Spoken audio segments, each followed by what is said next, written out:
दक्ष news सदैव तुमच्या सोबत।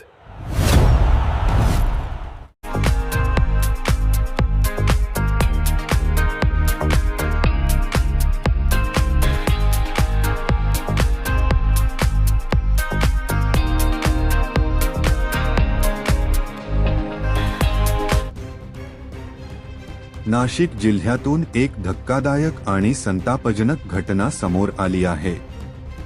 दैवी शक्ती आणि भूताटकी काढण्याच्या नावाखाली एका महिलेचे लैंगिक शोषण केल्याप्रकरणी निफाड तालुक्यातील एका तथाकथित भोंदू महाराजाविरोधात लासलगाव पोलीस ठाण्यात गुन्हा दाखल करण्यात आला आहे।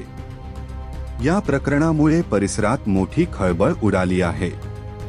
निफाड तालुक्यातील धारणगाव खडक येथील महेश गिरी उर्फ महेश दिलीप काकडे या तथाकथित महाराजाविरोधात बलात्कारासह महाराष्ट्र नरबळी आणि अघोरी प्रथा प्रतिबंधक कायद्यांतर्गत गुन्हा दाखल करण्यात आला आहे। पीडित महिला मानसिक तणावात असताना तिच्या कुटुंबियांनी तिला धारणगाव येथील तथाकथित मठात नेले होते। तेथे आरोपी स्वतःकडे दैवी शक्ती असल्याचा दावा करत महिलांवरील भूताटकी काढण्याचे प्रकार करत असल्याचा आरोप आहे।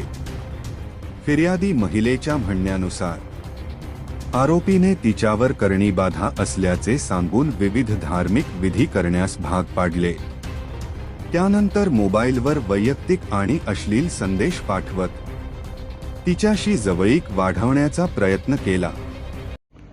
धारणगाव येथील खडक धारणगाव निफाड तालुक्यातील खडक धारणगाव येथील प्रतिगाणगापूर म्हणून मठ आहे। त्या मठामधला जो महेशगिरी बाबा आहे, महेशगिरी नावाचा, तो त्यांनी माझ्यावर जे लैंगिक अत्याचार केलाय त्या अत्याचारांविरुद्ध मी लासलगाव पोलीस स्टेशनमध्ये आज आली आहे तक्रार नोंदवण्यासाठी।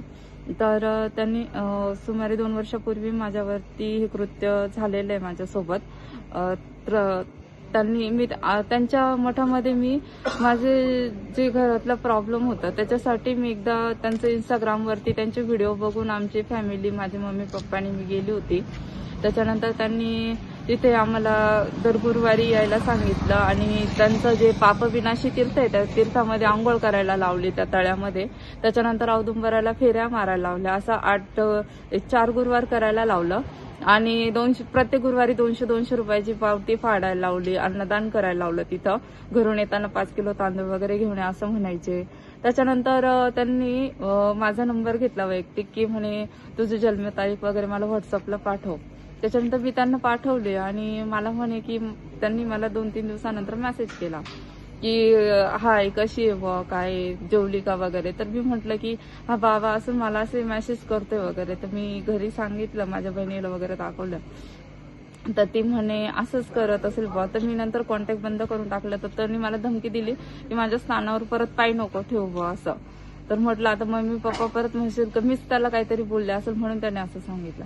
मग नंतर एक दिवस मग मी त्याच्याशी बोलतच राहिली फोनवर। नंतर त्याने एक दिवस माझ्या पप्पांना सांगितलं की तिला वैयक्तिक मला भेटायला पाठवा पंचवटीला असं।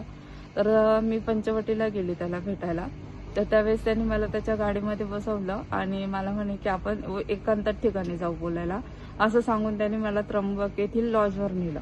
तर लॉजचं मला नाव आठवत नाही, पण मला तो लॉज माहिती आहे की कोणत्या लॉजवर मला नेलं त्यांनी।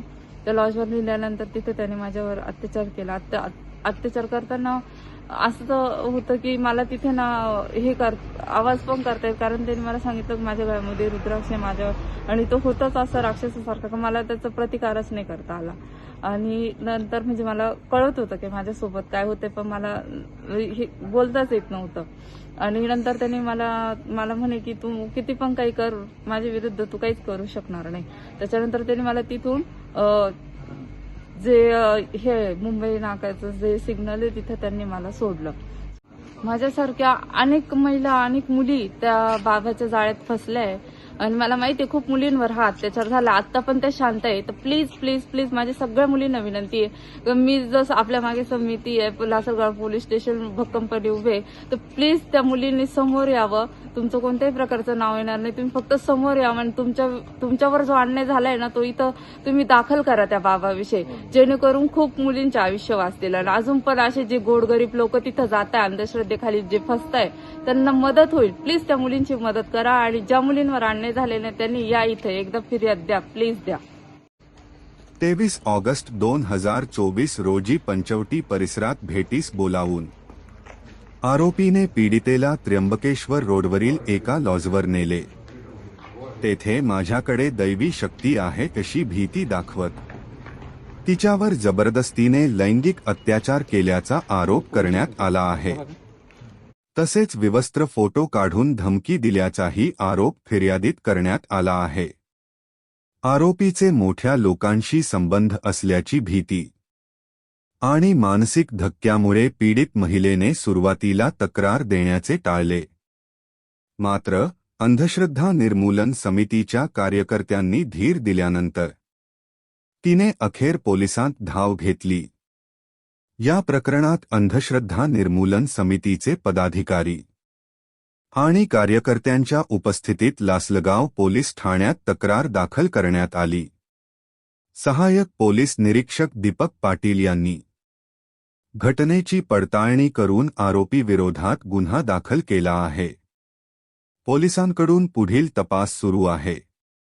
दरम्यान या भोंदू महाराजाने इतर महिलांनाही अशाच प्रकारे जाळ्यात ओढले असण्याची शक्यता व्यक्त करण्यात येत असून अधिक पीडित महिलांनी पुढे येऊन तक्रार नोंदवावी असे आवाहन अंधश्रद्धा निर्मूलन समितीकडून करण्यात आले आहे. योगेश कर्डील, दक्ष न्यूज, निफाड.